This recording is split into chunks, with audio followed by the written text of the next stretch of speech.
Thank you for joining me for another reading through the New Testament. We are in the Gospel of John today, John chapter 7. After this, Jesus went about in Galilee. He would not go about in Judea because the Jews were seeking to kill him. Now the Jews' feast of booths was at hand, so his brothers said to him, "Leave here and go to Judah, that your disciples also may see the works you are doing. For no one works in secret if he seeks to be known openly. If you do these things, show yourself to the world." For not even his brothers believed in him. Jesus said to them, "My time has not yet come, but your time is always here. The world cannot hate you, but it hates me because I testify about it that its works are evil. You go up to the feast. I am not going up to this feast, for my time has not yet fully come." After saying this, he remained in Galilee. But after his brothers had gone up to the feast, he also went up, not publicly, but in private. And the Jews were looking for him at the feast and saying, "Where is he?" And there was much muttering about him among the people. While some said, "He is a good man," others said, "No, he is leading the people astray."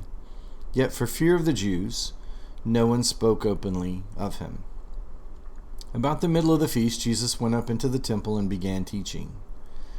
The Jews therefore marveled, saying, "How is it that this man has learning when he has never studied?"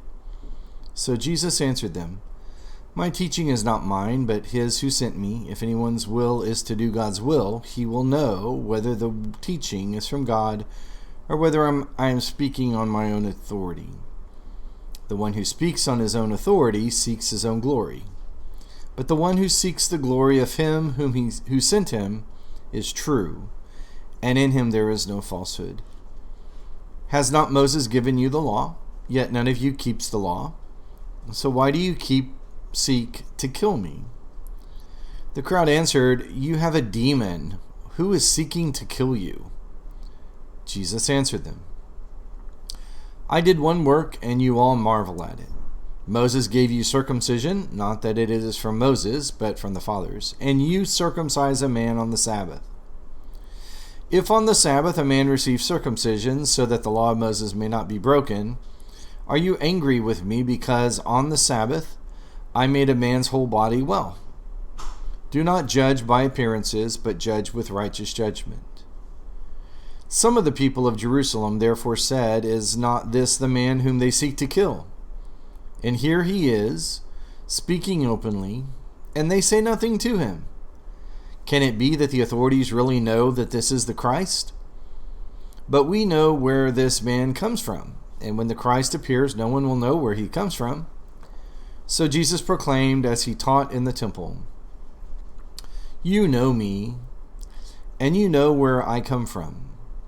But I have not come of my own accord. He who sent me is true, and him whom you do not know. I know him, for I come from him, and he sent me." So they were seeking to arrest him, for no one laid a hand on him, because his hour had not yet come. Yet many of the people believed in him. They said, "When the Christ appears, will he do more signs than this man has done?" The Pharisees heard the crowd muttering these things about him, and the chief priests and Pharisees sent officers to arrest him. And Jesus said then, "I will be with you a little longer, and then I am going to him who sent me. You will seek me, and you will not find me. And where I am, you cannot come." The Jews said to one another, "Where does this man intend to go that we will not find him? Does he intend to go to the dispersion among the Greeks and teach the Greeks? What does he mean by saying, 'You will seek me and you will not find me, and where I am you cannot come'?" On the last day of the feast, the great day, Jesus stood up and cried out, "If anyone thirsts, let him come to me and drink. Whoever believes in me, as the scripture has said, out of his heart will flow rivers of living water." Now this he said about the Spirit, whom those who believed in him were to receive, for as yet the Spirit had not been given, because Jesus was not yet glorified. When they heard these words, some of the people said, "This really is the prophet." Others said, "This is the Christ." But some said, "Is the Christ to come from Galilee? Has not the scripture said that the Christ comes from the offspring of David and comes from Bethlehem, the village where David was?" So there was a division among them over him.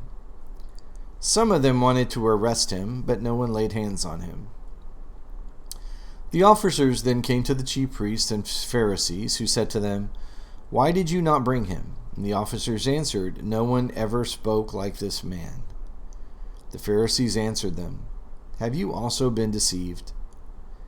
Have any of the authorities or the Pharisees believed in him? But this crowd that does not know the law is accursed." Nicodemus, who had gone to him before, and who was one of them, said to them, "Does our law judge a man without first giving him a hearing and learning what he does?" And they replied, "Are you from Galilee too? Search and see that no prophet arises from Galilee." And they went each to his own house. The division that's arising is because people are having a difficulty accepting who Jesus is. He knows that.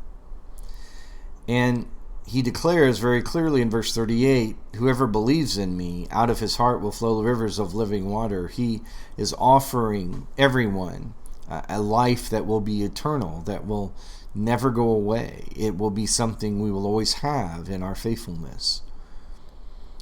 And as people began to wonder, well, is this the Christ? Is this the person that we have looked for? Is this the prophet? It never brought them all to faith. It brought some of them to faith. We're told that. But many of them, or some of them, in verse 44, wanted to arrest them. But notice it was the officers who, when they watch and the interaction between Jesus and the crowd who have gone really to arrest him, when they return, they said, "We've never seen anyone like him." It just shows that the leaders at the time were not looking to see the truth about who he was. And even when Nicodemus poised that reality that, why are we judging someone without giving them a fair hearing? And notice their response is, "Well, you must be from Galilee too." That kind of stereotyping, that kind of grouping reflects our own prejudices. And that's exactly what they were prejudiced against, believing that Jesus could ever be the Messiah. But the message of the gospel continued to show that who Jesus was God in the flesh, sent to redeem us all. Join me again for another reading tomorrow, trying to make your weekday strong with the reading of the New Testament.